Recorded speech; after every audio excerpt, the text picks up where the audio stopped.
Bismillahirrahmanirrahim. Allahumma shalli wa sallim ala sayyidina Muhammadin wa ala ali sayyidina Muhammad. Assalamualaikum warahmatullahi wabarakatuh. Nah, Nabi Yusuf alaihissalam adalah nabi yang dikenal dengan ketampanannya. Nabi yang dikenal dengan ketampanannya. Makanya ada ibu-ibu yang ngambil barokah surat Yusuf, kalau hamil baca surat Yusuf katanya biar anaknya ganteng. Ya insya Allah berkahnya dapat, tapi ganteng gak ganteng itu urusan Allah subhanahu wa ta'ala. Ya, tapi kalau anak diperdengarkan surat Yusuf, nanti anak akan mendengar ayat-ayat Allah, dapat berkah yang luar biasa.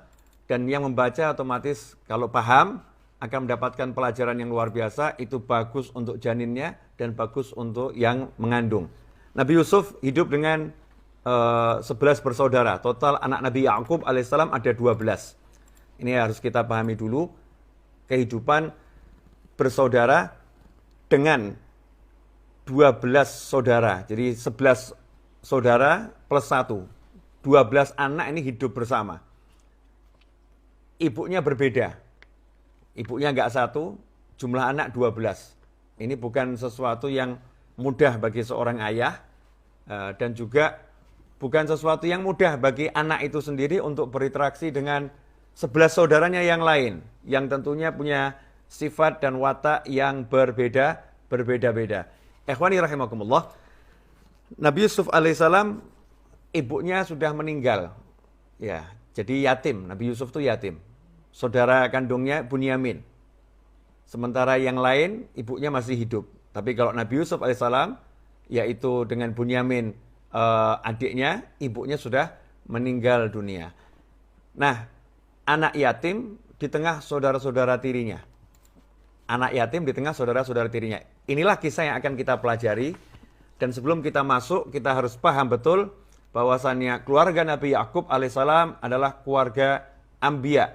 Makanya Nabi SAW ketika menyebut Nabi Yusuf alaihissalam dan sebutan Al-Karim, Ibnul Karim, Ibnul Karim. Orang yang mulia, putranya orang mulia, cucunya orang mulia. Karena ayahnya adalah Nabi Yakub alaihissalam, ya, dan masih cucunya Nabi Ibrahim alaihissalam, Yakub bin Ishak bin Ibrahim. Kalau begitu Nabi Yusuf alaihissalam dan keluarganya ini adalah keluarga Anbiya wal Mursalin. Makanya kita harus beradab.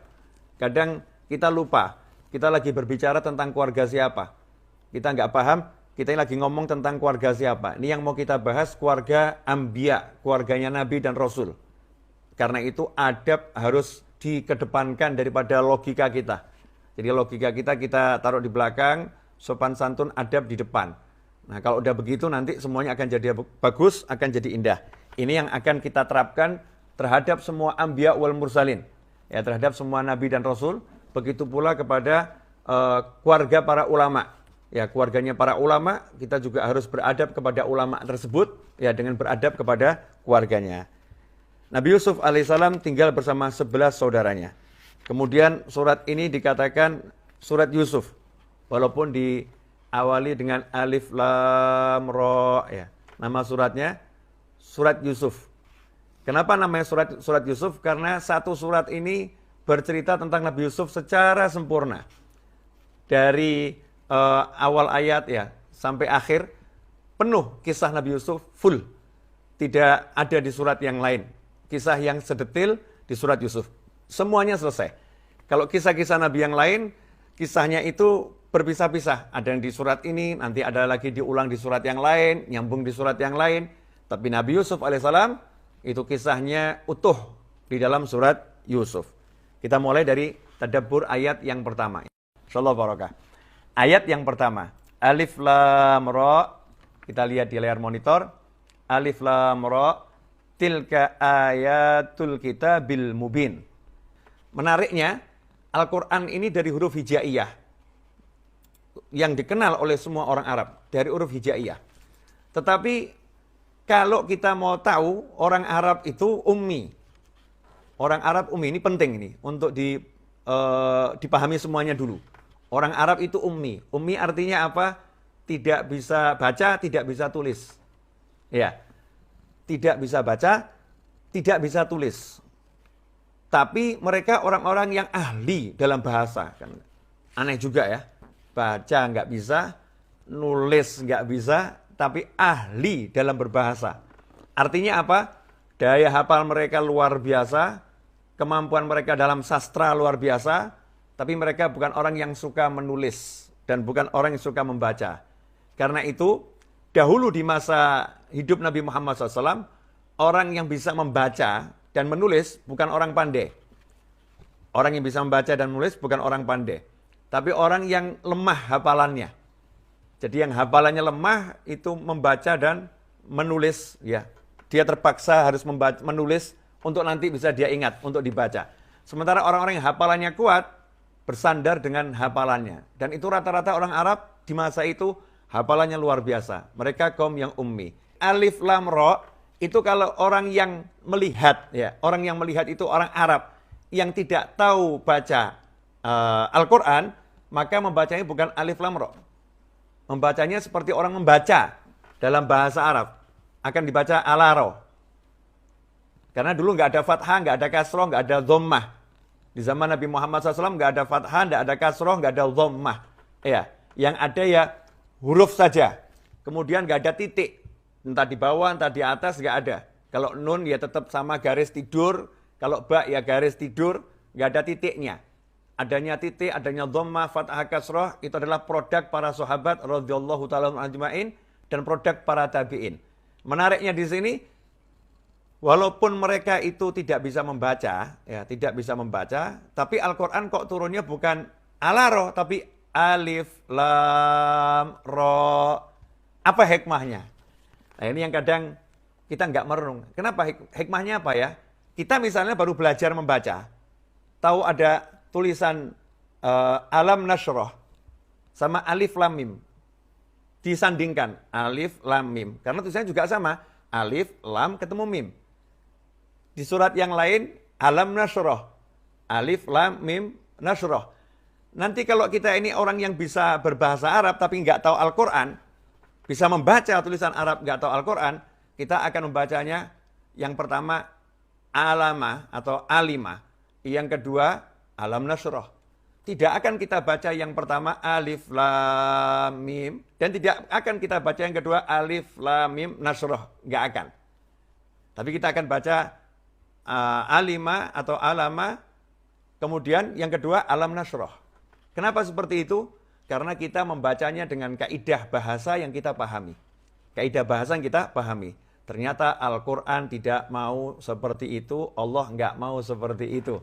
Maka Allah tidak menyuruh Nabi Muhammad SAW membacanya alama atau alima, tetapi alif, lam, mim, atau alif, lam, ro di dalam surat Yusuf. Pelajarannya apa? Catat ini, karena kita jarang mendengar yang seperti ini. Pelajarannya Al-Quran itu ya, harus dipelajari dari orang yang pernah mendengar dari Nabi Muhammad SAW. Jadi bukan dipelajari dari mushaf. Al-Quran itu tidak boleh kita bisa bahasa Arab. Ya, saya bisa bahasa Arab, saya bisa baca alif, ba, ta, saya bisa. Jadi sekarang saya mau baca Al-Quran. Kalau dia baca Al-Quran ini tanpa guru yang pernah mendengar dari Nabi Muhammad SAW, maka nanti ketika baca alif, lam, mim jadinya alama. Baca alif, lam, ro jadinya alaro. Nah, ini dalil yang paling kuat, karena itu kita harus punya sanad. Ya, punya sanad dalam belajar Al-Quran. Saya udah hatamkan Al-Quran ini dari awal sampai akhir dari fulan. Ya, fulan dari fulan, fulan dari fulan. Sehingga bacaannya betul itu berasal dari Nabi Muhammad SAW. Karena ada tulisannya Bismillahi majriha. Tapi bacanya Bismillahi majriha. Tulisan dan ucapan berbeda. Ya, itu harus bisa dibaca dari orang yang sudah pernah membaca kepada orang yang pernah membaca kepada orang yang pernah membaca sampai pernah mendengar langsung dari Nabi Muhammad SAW. Sanad keilmuan. Makanya jangan sekali-kali kita mengandalkan kemampuan kita untuk berbahasa Arab, kemampuan kita untuk membaca huruf-huruf hijaiyah, kemudian kita tidak mau belajar Al-Quran dari orang lain yang sudah pernah belajar dari para guru. Karena itu ada kebiasaan yang indah di kalangan para ulama. Di antara maghrib sampai isya, mereka buat halakoh tadarus Al-Quran. Dan biasanya yang mimpin adalah orang yang udah punya sanad langsung ya kepada Nabi Muhammad SAW. Nanti tinggal dia menyimak, yang salah dibetulkan, yang betul seperti ini dan seterusnya dan seterusnya. Mari kita perbaiki Al-Quran kita. Ini hikmah yang pertama dari ayat yang pertama ya. Alif Lam Ra. Hikmahnya kita harus belajar lagi Al-Quran dari orang lain yang pernah belajar dari guru, yang gurunya dari gurunya, dan seterusnya, dan seterusnya. Dan itulah yang dilakukan Nabi Muhammad SAW. Tadarus Al-Quran bersama Malaikat Jibril alaihissalam. Al-Quran itu diturunkan pada Nabi Muhammad SAW. Tapi Rasul tadarus pada Malaikat Jibril alaihissalam. Ini kan sesuatu yang menarik. Tidak membaca sendiri, meskipun membacanya sendiri sangat mulia. Tapi Rasul mengajarkan kita untuk punya kebiasaan membaca dan mendengarkan. Membaca dan mendengarkan. Karena orang yang mendengarkan itu punya jaminan dari Allah Subhanahu wa taala, wa idza quri'al Qur'anu fastami'u lahu wa ansitu la'allakum turhamun. Dapat jaminan loh. Siapa yang dia mendengarkan Al-Qur'an dibaca, ya, la'allakum turhamun. Kalian pasti dapat rahmat dari Allah Subhanahu wa taala. Kemudian yang kedua, hikmah dari Alif Lam Ra. Ya, mudah-mudahan berkah, ini 1 jam saya bisa kupas 18 ayat bersama-sama antum semua insya Allah. Alif Lam Ra. Hikmahnya apa? Al-Quran itu ada dua bagian. Yang pertama ayat muhkamat, ayat-ayat yang jelas maknanya untuk menentukan hukum-hukum sholat, puasa, zakat, haji, hukum-hukum dalam sosial dan lain sebagainya. Ayat muhkamat. Ada ayat-ayat yang mubhamat. Jadi ayat-ayat yang maknanya memang remang-remang, ya maknanya remang-remang, tidak pasti, ya maknanya tidak pasti, maknanya remang-remang. Maksudnya maknanya remang-remang bagaimana? Orang-orang yang punya kapasitas itu yang mampu, orang-orang yang biasa tidak mampu, ya orang-orang yang biasa tidak mampu. Ikhwani rahimakumullah. Dalam kehidupan ini untuk mencapai suatu pengetahuan maka diperlukan panca indera. Ini hikmah dari Allah Taala. Kita mau melihat butuh mata, mau mendengar butuh telinga, mau berbicara butuh lisan, ya, mau memegang butuh tangan, untuk merasa ya, mau memegang butuh tangan, atau kita kenal ada panca indera. Tapi panca indera ini kemampuannya dibatasi oleh Allah Subhanahu Wa Taala, kemampuannya dibatasi.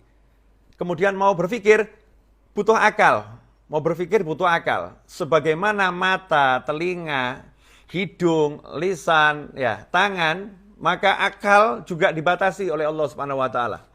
Ini harus betul-betul dipahami. Mata terbatas, telinga terbatas, hidung terbatas, lidah, lisan terbatas, tangan terbatas, maka akal pun juga dibatasi.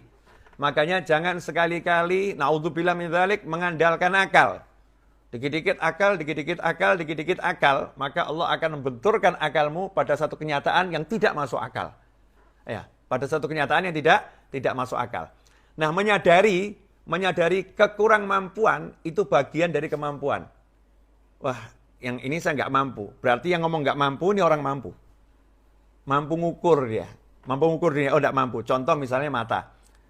Kalau mata kita melihat, ya jarak pandangan 1 kilo masih kelihatan. Melihat bulan masih kelihatan. Jauh loh turun bulan, masih kelihatan, jauh. Tapi hikmah dari Allah Subhanahu wa taala, rembulan yang besar itu kalau jauh dijadikan kecil sama Allah Ta'ala biar bisa masuk, bisa kita lihat. Tapi detailnya nggak bisa. Detailnya rembulan. Wah, nggak tahu saya detailnya. Butuh alat. Bukan berarti bulannya nggak bisa dilihat. Bisa kita lihat, tetapi terbatas. Untuk lebih, maka butuh alat. Ya, untuk lebih lagi, butuh alat. Ya, seperti itu. Nah, Alif Lam Ra, Allah pengen ngasih tahu. Tidak semua ayat ini bisa kamu pahami. Alif Lam Ra kamu nggak tahu artinya apa, kamu nggak tahu maknanya apa. Hanya Allah yang ngerti, hanya Allah yang paham. Nah, kamu mengatakan tidak paham, itu ilmu. Maka dalam hidup itu kalau kita merasa tidak mampu, bagus. Wah, ini saya nggak mampu. Contoh misalnya guru menyuruh anak-anak untuk belajar, guru SD. Anak-anak silakan belajar. Besok ulangan matematika. Besoknya gurunya datang bawa soal tertulis jelas. Soal ini untuk anak SMP. Dilihat sama muridnya. Oh maaf Pak, Bu. Saya nggak mampu nih. Ini soal bukan buat saya ini. Ini buat anak SMP. Ini bisa bukan dikatakan ini anak nggak mampu. Ini anak bodoh. Nggak bodoh. Tapi memang dia nggak mampu. Dia sadar dia nggak mampu. Ini bukan bidangnya. Ini bukan bagiannya. Nah itulah hikmatullah ta'ala, Allah membagi kemampuan kepada makhluk-makhluknya agar bisa bekerja sama.